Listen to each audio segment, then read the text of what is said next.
भारतीय supreme court Modi के रंग में रंग गई। हिंदुस्तान की तारीख में नजरिया ज़रूरत प्लस मुतारिफ करा दिया।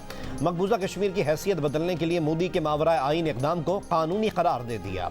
भारतीय आइन में मकबूजा कश्मीर की खुसूसी हैसियत बहाल करने की दरख्वास्तें मुत्तफ़िका तौर पर मुस्तरद कर दी। भारतीय आइन के आर्टिकल 370 को ख़त्म करने का भारतीय सरकार का फैसला दुरुस्त करार दे दिया। कहा आर्टिकल 370 आर्जी शिक थी। मकबूजा कश्मीर से लद्दाख को अलग करने को भी कानूनी करार दे दिया। कश्मीर को भारत का अटूट अंग भी लिख दिया। मकबूजा कश्मीर असम्बली के इलेक्शन कराने के लिए सरकार को अगले साल 30 सितंबर तक की मोहलत दे दी। भारत की मोदी सरकार ने 5 अगस्त 2019 को भारतीय आइन का आर्टिकल 370 गैर कानूनी तौर पर ख़त्म करके मकबूजा कश्मीर की खुसूसी हैसियत ख़त्म कर दी थी।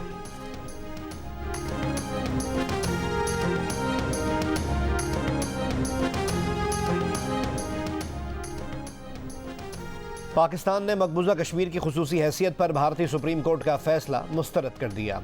कश्मीरियों की सियासी, सफारती और अखलाकी हिमायत जारी रखने के अज़्म का इजहार। निगरान वज़ीर ख़ारजा जलील अब्बास जिलानी ने कहा कि भारत को मकबूजा कश्मीर की हैसियत के तयन का कोई हक़ नहीं, फैसले की कोई हैसियत नहीं। मकबूजा कश्मीर पर भारतीय आइन और सुप्रीम कोर्ट की बालादस्ती तस्लीम नहीं। बाबरी मस्जिद केस में भी भारतीय सुप्रीम कोर्ट के गलत फैसले से उसकी साख मजरू हो चुकी। बरतानिया, कनाडा और अमेरिका में दहशतगर्द कार्रवाइयों के बाद भारतीय हुकूमत की भी कोई साख नहीं रही। कश्मीरी हुर्रियत रहनुमाओं और भारत की मुस्लिम तंजीमों का भी सुप्रीम कोर्ट का फैसला मानने से इनकार। कुल जमाती हुर्रियत कॉन्फ्रेंस के ने फैसला मुत्तफ़िका तौर पर मुस्तरद कर दिया। कहा मकबूजा जम्मू और कश्मीर बैनुल अक़वामी सतह पर तस्लीम शुदा मुतनाज़ इलाका है।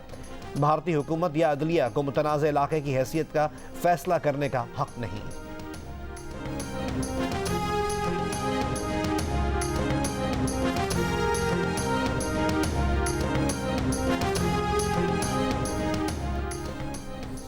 साबिक़ सदर आसिफ अली ज़रदारी ने अगला वज़ीर आज़म खुद बनने की ख्वाहिश जाहिर कर दी। टेलीविजन इंटरव्यू में कहा कि पीपल्स पार्टी जीती तो बिलावल भी वज़ीर आज़म हो सकते हैं और वो खुद भी वज़ीर आज़म हो सकते हैं। एक सवाल पर कहा कि इलेक्शन 8 फरवरी को ना भी हो तब भी कोई फ़र्क नहीं पड़ता। 8 फरवरी से 8-10 दिन आगे भी हो जाएं तो कोई बात नहीं। आज हो या कल हो, इलेक्शन होंगे ज़रूर। बानी चेयरमैन PTI पर तनकीद करते हुए कहा जो लाडला जेल में है उसे 30 साल पहले लॉन्च किया गया। कम ज़र्फ़ को मुल्क देकर मुल्क का बेड़ा गर्क कर किया गया। आसिफ अली ज़रदारी ने इंकशाफ किया कि बानी चेयरमैन PTI ने तहरीक अदम एतमाद के दिनों में पीपल्स पार्टी को अपनी हुकूमत की बाकी आधी मुद्दत देने की पेशकश की थी। PTI की अगले इंतखाबात में 2/3 अक्सरियत से जीतने की बातें वो फॉरेन ब्लॉगर्स कर रहे हैं जिन्हें पैसे दिए जाते हैं। आसिफ अली ज़रदारी ने वाज़े अंदाज में कहा कि लतीफ़ खोसा इनकी पार्टी में नहीं, एतज़ाद एहसन लाडले के पड़ोसी रहे हैं। उनकी सियासी सोच पीपल्स पार्टी से अलग है। खैर है कि हमने खुद अपने मुल्क के साथ बड़ी ज़्यादती की है। शायद उस ज़्यादती के अज़ाले का वक्त अब आ रहा है, तो अगर आ रहा है तो फिर हमें उसका अज़ाला करना चाहिए और मुल्क को दोबारा उसी जगह पे लेके जाना चाहिए जिसका हमारा मुल्क मुस्तहिक है। मुल्क के साथ जो ज़्यादती हुई है अब उसका इज़ाला करना होगा। मुल्क को वहाँ लेकर जाना होगा जिसका ये मुस्तहिक है। कायद मुस्लिम लीग नून मियाँ मोहम्मद नवाज शरीफ का पार्लिमानी बोर्ड के 7वें इजलास से खिताब। कहा 2017 में मुस्लिम लीग नून की हुकूमत अच्छी चल रही थी, मजदूर और किसान खुश थे, महंगाई ना होने के बराबर थी, लोड शेडिंग ज़ीरो थी, तरक्की ऐसी थी कि मुखालफीन हसद करते थे कि मुस्लिम लीग नून 2018 में क्लीन स्वीप करेगी, लेकिन फिर सब कुछ उलट हो गया। बार बार पूछता हूं कि ऐसा क्यों हुआ, लेकिन कहीं से जवाब नहीं आ रहा। कौम जानना चाहती है लेकिन जवाब नहीं मिलता। मुस्लिम लीग नून का टिकट लेने वालों को कौम के लिए अपनी ज़ात से बाला होकर सोचना होगा।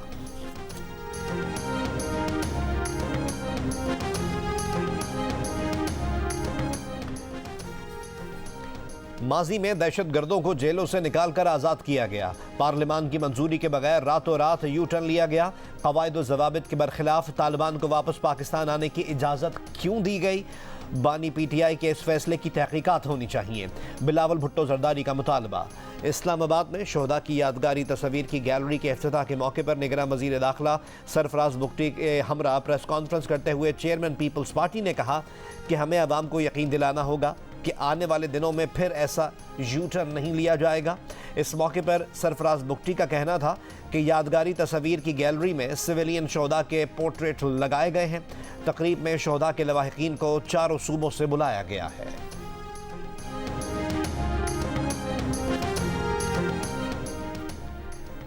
निगरान वज़ीर आज़म अनवारुल्लाह काकड़ ने वफाकी वज़ारत दाखिला में शोहदा की यादगारी तस्वीर की गैलरी का इफ्तिताह कर दिया।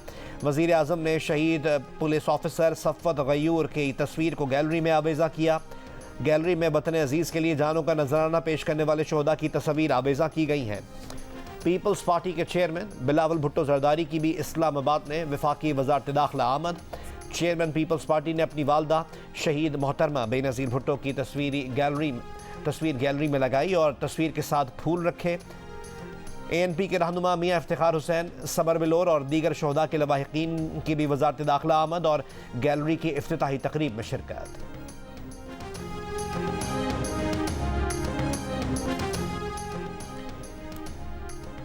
PTI इंटर पार्टी इलेक्शन पर पेशावर हाई कोर्ट ने इलेक्शन कमीशन को PTI के खिलाफ हतमी फैसले से रोक दिया।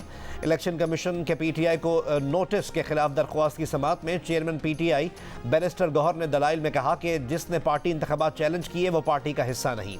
इलेक्शन कमीशन पर तहफ़्फ़ुज़ात हैं। फॉरेन फंडिंग केस में भी सिर्फ हमारा केस सुना गया। इलेक्शन कमीशन का नोटिस गैर कानूनी है। अदालत ने रिमार्क्स दिए कि पार्टी के खिलाफ कोई कार्रवाई नहीं होगी, 7 दिन में जवाब जमा कराया जाए। मीडिया से गुफ्तगू में चेयरमैन PTI ने कहा कि अदालत से इंसाफ की उम्मीद है, बल्ले का निशान कहीं नहीं जाएगा।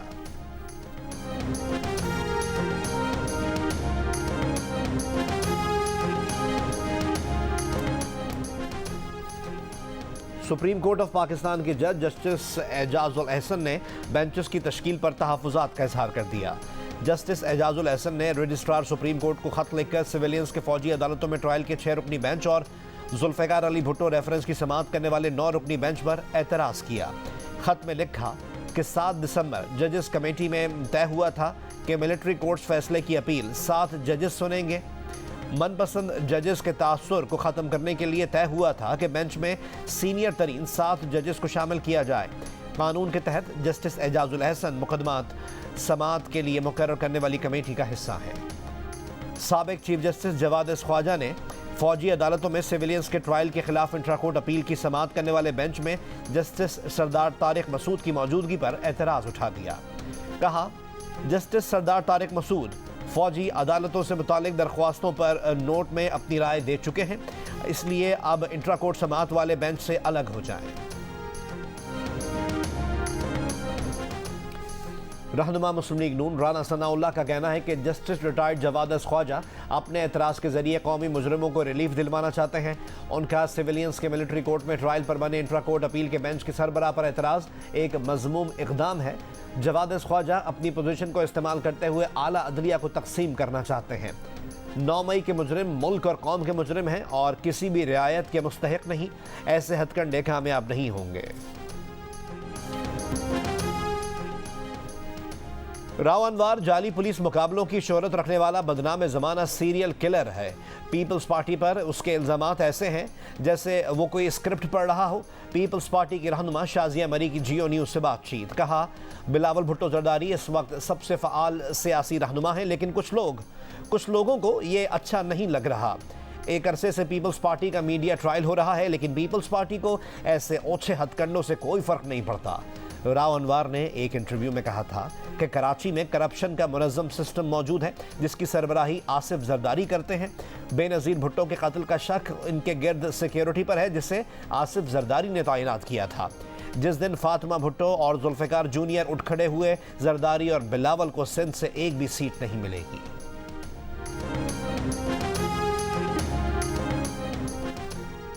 मकबूजा कश्मीर की खुसूसी हैसियत ख़त्म करने से मुतालिक भारतीय सुप्रीम कोर्ट के फैसले पर सदर मुमलिकत डॉक्टर आरिफ अलवी की मज़म्मत। कहा, भारतीय अदलिया ने फासिस्ट हिंदुत्व नज़रिए के सामने सर झुका लिया। ऐसे फैसले भारत के मकबूजा जम्मू और कश्मीर पर कब्जे को कानूनी हैसियत नहीं दे सकते। मुस्लिम लीग नून के सदर मियां शहबाज शरीफ का कहना है कि 5 अगस्त 2019 के भारतीय इक़दाम की तरह भारतीय सुप्रीम कोर्ट के फैसले की भी कोई हैसियत नहीं। फैसला अक़वाम मुत्तहिदा की करारदादों के मुनाफी और आलमी क़वानीन की खिलाफ वर्जी है।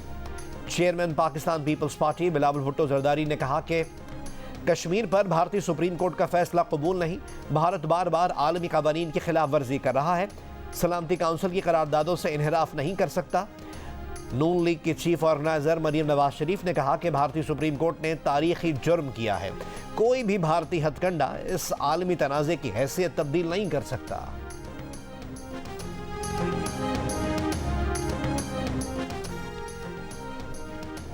हुर्रियत रहनुमा अल्ताफ हुसैन वानी ने कहा है कि भारतीय सुप्रीम कोर्ट का फैसला तासुब पर मबनी है, अक़वाम मुत्तहिदा नोटिस ले। कांग्रेस रहनुमा गुलाम नबी आज़ाद ने कहा कि फैसले से कश्मीर के अवाम खुश नहीं। नेशनल कॉन्फ्रेंस के रहनुमा उमर अब्दुल्ला ने कहा वो फैसले से मायूस हैं, जिद्दोजहद जारी रहेगी। ऑल इंडिया मजलिस इत्तेहादुल मुस्लिमीन के रहनुमा असदुद्दीन अवैसी बोले आर्टिकल 370 का खात्मा बड़ा धोखा है। कल बीजेपी को चेन्नई, कोलकाता, हैदराबाद और मुंबई को यूनियन टेरिटरी बनाने से कोई नहीं रोक सकेगा। दफ़ा 370 पर भारतीय सुप्रीम कोर्ट के फैसले के मौके पर मकबूजा कश्मीर में सख्त सिक्योरिटी इंतजाम। काबिज इंतजामिया ने पीपल्स डेमोक्रेटिक पार्टी के सदर महबूबा मुफ्ती को घर में नजरबंद कर दिया। निगरान वज़ीर आज़म अनवारुल्लाह काकड़ ने कहा है कि रियासत को दहशतगर्दी के खिलाफ जंग का शरई और आईनी हक हासिल है।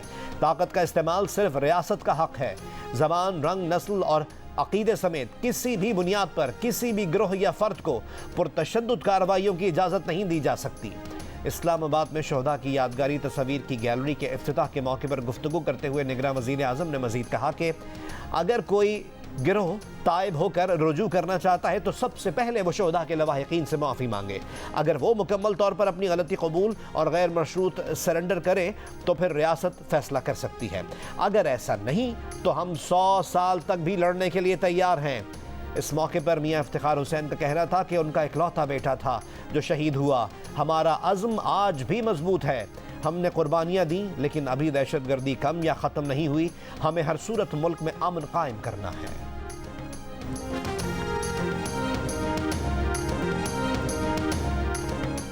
गजा के रिहायशी इलाकों और हॉस्पिटल्स के तरफ इसराइली फ़ौज की शदीद बमबारी जारी। 12 घंटों में 200 से ज़्यादा फ़लस्तीनियों को शहीद कर दिया। हमास की शदीद मुज़ाहिमत कई इलाकों में इसराइली फ़ौज को पसपा कर दिया। Israeli field command and control centre पर मोटर गोलों से हमला। इसराइली फ़ौज की 44 गाड़ियाँ तबाह। इसराइली फ़ौज के 4 ऑफिसर समेत 6 फ़ौजियों की हलाकत की तस्दीक। इसराइली शहरों पर भी हमास के रॉकेट हमले, कई गाड़ियों और इमारतों को नुकसान पहुँचा। गजा की सूरत हाल पर अक़वाम मुत्तहिदा जनरल असम्बली का इजलास आज होगा।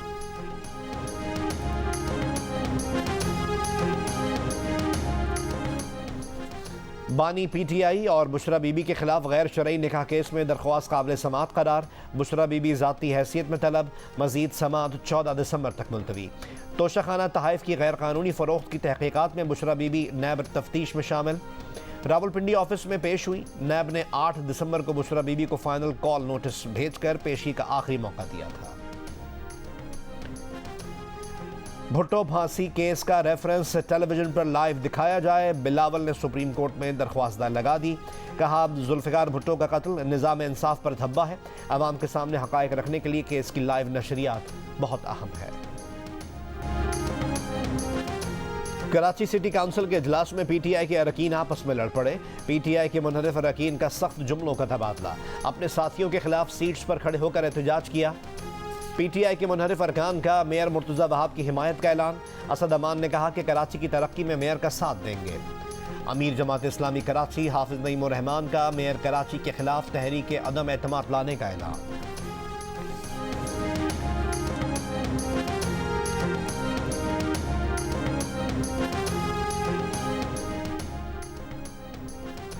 कराची के इलाके मच्छर कॉलोनी में 2 ग्रुपों में तसादुम, 3 अफराद जाँ बहक।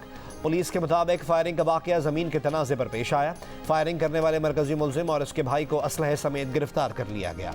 रहनुमा MQM अनीस कायम खानी कहते हैं मच्छर कॉलोनी में इंतखाबी मुहिम के दौरान पीपल्स पार्टी के मुसल्लह अफराद ने नामजद उम्मीदवारों पर हमला किया। हमले का मरकजी मुलजिम निसार खान अब्दुल कादिर पटेल का कोऑर्डिनेटर और पीपल्स पार्टी का ओहदेदार है।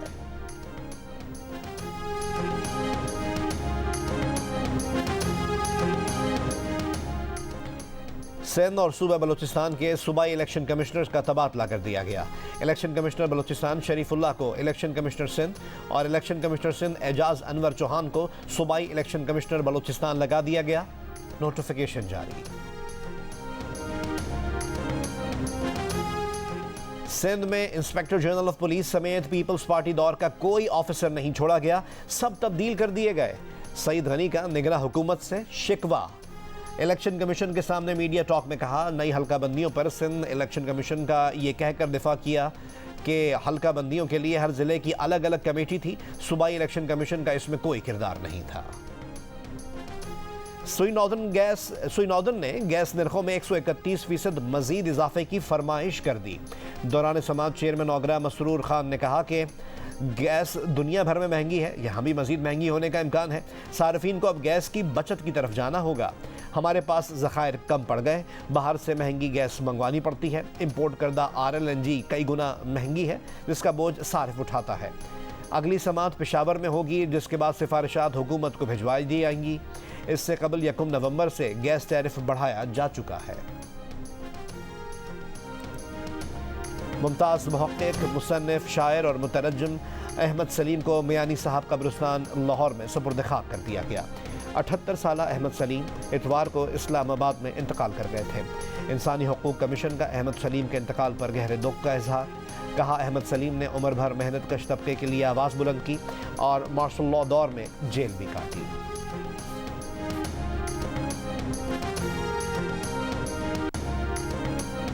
तुरबत में मुबैना CTD मुकाबले में हलाक नौजवान बालाज के लवाहिकीन का लॉन्ग मार्च जारी।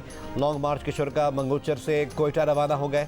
लॉन्ग मार्च 6 दिसंबर को तुरबत से शुरू किया गया था। मुजाहिरीन CTD मुकाबले के अदालती तहकीकात का मुतालबा कर रहे हैं।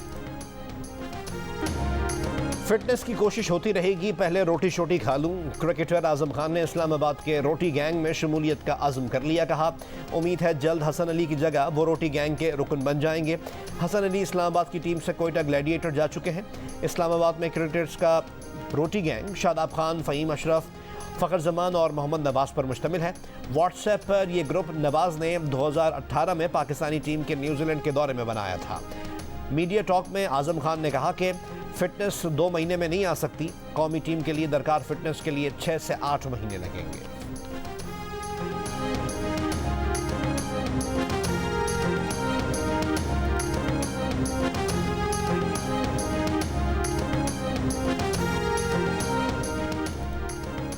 कराची की आलिया को दिल का रिश्ता ऐप पर अपने पसंदीदा हीरो जैसे लड़के का रिश्ता मिल गया। पाकिस्तान की काबिल एतमाद ऐप पर आलिया को अपने पसंदीदा हीरो से मुशाबे लड़के की प्रोफाइल नजर आई तो उनकी खुशी की इंतहा ना रही। यूं लगा जैसे जिंदगी की सबसे बड़ी ख्वाहिश पूरी हो गई हो। घर वालों की मुलाकात के बाद दोनों की शादी भी तय कर दी गई है।